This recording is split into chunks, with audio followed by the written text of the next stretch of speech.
With Zach Conine, the current state treasurer, now a candidate for attorney general here in Nevada.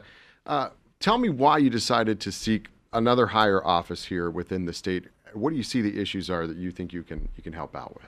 Well, thanks so much for having me today. And it's great to be able to talk about the work that we've done and the work that we're going to do. For the last 7.5 years, I've been Nevada's treasurer, and we have been able to do some really amazing things in that office, right? We've figured out how to make the executive branch work for normal people. And I think it's really important to have somebody with that kind of experience to move over into the attorney general's office because there is so much work to do. We've got to deal with threats, both external and internal. We see what the federal administration is doing to Nevadans. We see the terror it's placing on our families. We see the costs that it's placing each and every day with things like illegal tariffs, threatening our right to vote, threatening reproductive rights, threats left and right. And we need an attorney general who can stand up to those threats on day one and who has an experience and has shown that the executive branch can actually work to help people. The current attorney general obviously has filed several lawsuits against the Trump administration. I've spoken with him and others running for the office. They believe that is, as you mentioned, sort of an existential threat, that they have to continue to do that, while those on the other side might say, well, it's a waste of time. Yeah, and one of the things that comes up a lot as I'm talking to people around the state, as I did during the last 2 times when I ran and won statewide, is folks will say, well, why is the attorney general constantly suing the federal government, right? And I have to correct them. He's not constantly suing the federal government. He's consistently suing the federal government. Every time the president violates the Constitution, attorneys general, Democratic ones around the country are suing. Every time the president tries to make it harder for people to vote, tries to make it harder for people to live, tries to terrorize immigrant communities, then the attorney general is standing up and fighting back, both in lawsuits and, every day we in the Treasury, we have to fight with this administration just to make sure that Nevada's taxpayer dollars actually continue coming to the state, right? Every day, the federal government owes us tens, 20s, $30 million, right? That they should be paying for work that this state has already done, the work that businesses and doctors and mental health professionals have already done in the state. But we have to fight with DOGE and the remnants of DOGE each and every day to make sure those dollars actually get here. We need a fighter in this office because those problems aren't going to go away for at least 2 more years. One of the big things you've worked on, one of the ones that gets a lot of attention, is the tariffs. So tell me what is going on with that. So the president put in place some illegal and unconstitutional tariffs that cost every Nevada family about $1,744, right? That works out to be about $2.1 billion. So step number 1 was our attorney general and attorneys general from around the country sued and they won. Right? So that money should be coming back to Nevadans. But should be coming back to Nevadans and actually coming back to Nevadans are completely different things. And that's where we stepped in. So we're working with our attorney general and with attorneys general around the country and treasurers around the country in order to put plans in place to get this money back to people. Because what's going to happen, right, if we don't do anything, is that large corporations, the ones that can hire lawyers, the ones that can go out and get these dollars back, they're going to do so, right? Target's going to have a great quarter. Walmart's going to have a great quarter. Big importers are going to have great quarters because they're going to see this as a profit center. It is exceptionally important that those dollars get back to Nevadans. And that's what the attorney general can do, right? They're the people's lawyer. And as the people's lawyer, you got to focus on getting the money back to the people who actually spent it, right? That's $1,744 a person. Now, we have direct experience in this because in the Treasury, we run a little program called Unclaimed Property. And since I've taken over the office 7 years ago, we've returned more than $340 million of unclaimed property, more than any other treasurer ever has. And we've done it by focusing on getting that money back to people automatically. In fact, right now, dollars go into the Treasury and unclaimed property from businesses, and then we send them right back out to the people they're owed to. You don't even have to fill out the paperwork anymore, right? We've gotten it to a place where we're getting that money back really quickly, and it is so important that the next AG have the experience, not just to do the legal work, which I do, I've been a lawyer for a long time, but in order to actually do the executive branch work to get those dollars back. Let's talk about immigration and the local authorities, depending on who you talk to and where you are. And a lot of them participate in 287G. As Attorney General, what do you see going on with immigration that you would like to affect from your office? Well, I think we just need to kind of back up and talk about what this immigration crisis is all about. And it's about fear and it's about corruption. This administration is trying to scare people who don't agree with them. They're trying to make sure that people don't vote, not just individuals who are not eligible to vote, but individuals who might look like them. Right? We have stories of Nevadans who have been arrested and deported, moved to other countries without going through any due process whatsoever just because of the color of their skin. we see the economic damages to that, right? We see what it looks like when fewer people from Canada come here, from fewer people from Mexico come here, or California, or really any other country or state that we've decided to pick a fight with. We see what happens to our tax revenue. We also see what happens to thriving businesses like Broadacres, right? If you go to Broadacres today, they are back open, but they are nothing. They're a shadow of their former self because people are still scared to both go and work there and go to shop there. The whole goal of all of this immigration over enforcement isn't about keeping Nevadans safe. It's about distracting us from the rampant corruption of the federal government. All of these things are about putting more money into Trump's pocket, more ballrooms, more Qatari jets, more random schemes, right? And so I think it's really important that as the Attorney General, you, as the people's lawyer, defend all people. Right. And that means I agree with the ACLU. I think that local law enforcement agencies are exceeding their rights. Right. They are doing things that are not statutorily allowed for them to do. Right. And entering into some of these agreements. But I also think we got to go farther than that. Right. We have to protect and make sure that Nevadans don't disappear on their way to work or on their way to their kids' baseball game. We have to make sure that we can actually get the due process rights that the Constitution allows. The next Attorney General, the people's lawyer, has to be able to do that work. You mentioned a little bit in there elections, and there was a recent study, I think it was by a Massachusetts university, that said Nevada's like kind of up there at the top. Number two. Number two, the safety of elections. Do you see any changes that need to be made, or does that give you a good, feeling about where we are? I think Nevada has been absolutely blessed to have a Secretary of State as good as my friend Cisco Aguilar, and it was blessed to have a secretary like Barbara Skowski beforehand, right? Both Democrats and Republicans have always said the same thing about Nevada's elections when they're in that office, which is that they are safe and they are secure. Now, what we have to do is realize that the federal government, and especially the Trump administration, they don't want us to vote, right? They don't want people to make their voices heard, because when people make their voices heard, they are saying time and time again that they will not stand for that sort of corruption.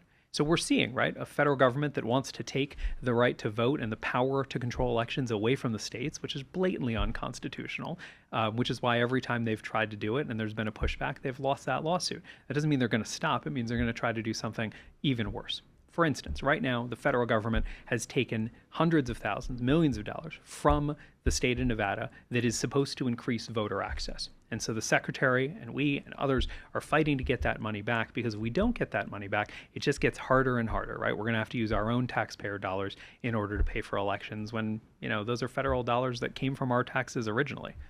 I was looking at some of your issues on your website, and you talk about having a division of workers' rights. That's something you'd set up within the Attorney General's office? Absolutely. And like all great government ideas, it wasn't mine first. My friend David Chu, who's the district attorney of San Francisco, he put together this division of workers' rights because he kept hearing, just like I keep hearing, that there is massive wage theft going on in the state of Nevada. Wage theft is more than $120 million a year. And just to describe it, right, this is people who are working and they're not getting paid overtime. These are people who aren't getting their lunch break. These are folks who are doing work that should be paid at this level from a prevailing wage perspective, but is being classified as this level, right? They are being taken advantage of. And it shouldn't surprise anyone, although it is awful. It generally is impacting communities of color and immigrant communities more than it's affecting others. And so what happens is, right, they have these claims and they make these claims, but there hasn't been enough investigatory resources behind it, right? Labor commissioner is great. She does what she can, but we need to kind of plus that up.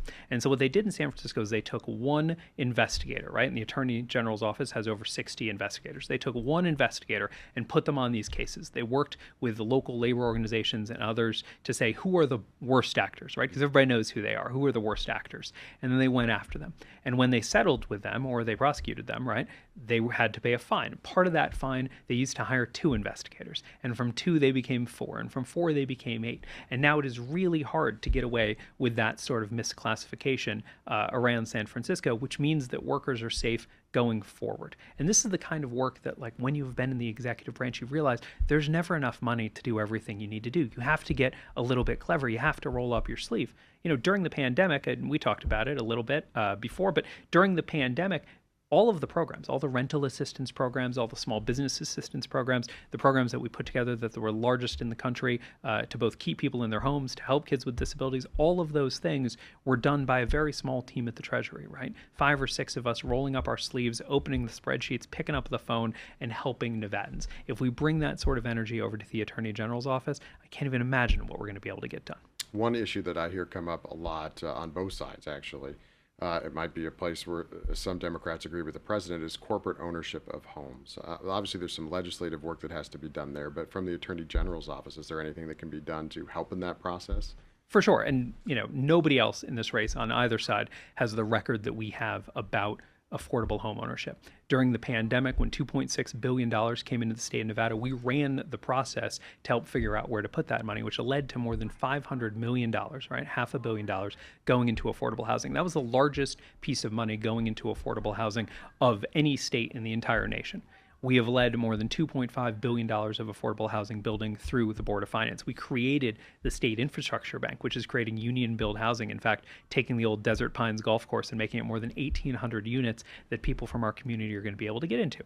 But while we do this, we keep running into the same bad actors, right? Folks who are coming into our communities, buying up our homes, and they're using all the tools that are supposed to be there to incent single-family home ownership and using against it. Now, it's incredibly important, and this is why it's going to take some really clever lawyering to put together a plan that will be constitutional, that will get past the Commerce Clause considerations, right? These are really complex pieces of business, but what should be at the center of it is realizing that housing is a human right.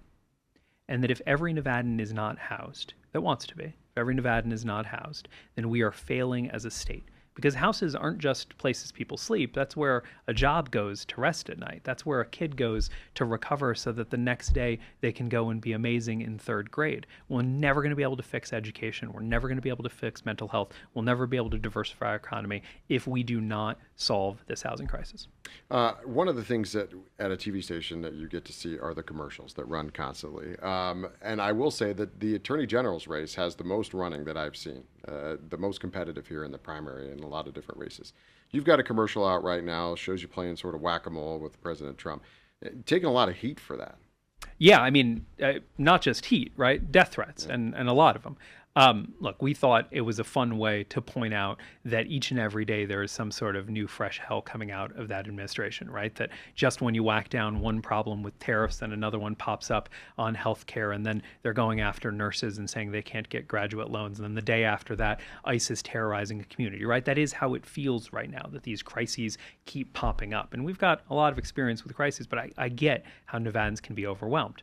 But what happened was we put that out there, all in good fun. And then a fellow named Adam Laxalt, formerly a Nevadan for a ham sandwich, but before that a Virginian and now a Texan, I think, comes out and accused us of political violence. And then some other groups on the internet, some far-right MAGA types, got a hold of it and they started accusing us of political violence. And once again, we found ourselves in the middle of a bit of a maelstrom about something that I think that all rational people would say is hilarious, right? And look, we got pretty good at that Trump thumper game in the office, doing the actual work, got pretty good at it, filming that commercial, and we're going to keep being pretty good at it as the Attorney General. Do you regret putting the commercial out there? Absolutely not, right? We live in a country with the First Amendment. We live in a country with freedom of speech, and we should be able to have these dialogues, right? But those dialogues do not need to become actual violence. Those dialogues do not need to be people calling my house in the middle of the night and threatening to do things to my wife and children that are disgusting, right? And we need an Attorney General who is not scared to talk about the work that is in front of them and what actually does need to be done. But we also need to continue working to build the sort of society where we can disagree without being disagreeable. Got a couple minutes left here in this first little bit. Anything in particular you want to talk about that I didn't talk to you about? You want to tell folks about your family? I mean, that you've got and what you do now? And Yeah, I mean, we've got an amazing family. I moved out to Nevada about 24 years ago, right after college, right? And I went to school at Cornell in upstate New York, and then moved out and ran a little restaurant down in Laughlin, moved up to run the Golden Nugget Las Vegas, and then went to law school at night, put myself through law school at night, started a small business, a law firm, and a consulting company. It grew to have more than 320 employees under management in a couple of states, and that was all going just Jim Dandy. And then Senator Reid and Congresswoman Titus said, hey, I think you'd be a pretty good treasurer. Would you please run? I ran in 2018, and then 2019 came. I was in office, and that was all going swimmingly until a day in mid-2020 in March when the governor called me and said, hey, Zach, we're going to have to shut down gaming because of the pandemic. We're going to have to shut down gaming on Tuesday. Do we have enough money? And I said, well, Governor, how long are we going to have to shut down gaming? And he said, well, I don't know. And I said, well, then I don't know. But we figured it out. We kept the state solvent through this time. We built the sort of team in the Treasury that is exactly like the team we're going to build and continue to grow in the Attorney General's office. And that is a team of Nevadans who are absolutely dedicated, who run through walls for public service. And the numbers speak for themselves. Before I got there, we made about $20 million a year in interest. Now we make more than $400 million a year in interest. We've had 3 credit rating upgrades. We've made the state more than $1.5 billion in investment returns, which is now more than any other person who's been treasurer multiplied by 5. Right? We have done exceptional work for Nevada, but that work is not done. We've got to make sure that we've got somebody in that office who can continue fighting the Trump administration or any administration when it comes for Nevadans. We've got to have somebody in that office who understands that as the people's lawyer, sometimes you have to be on the side of good business, sometimes you have to be on the side of good people, but you always need to make sure that Nevadans' interests are at heart. Right? And we have done that work for the last 7.5 years, which is why we are absolutely prepared to do it in the Attorney General's office.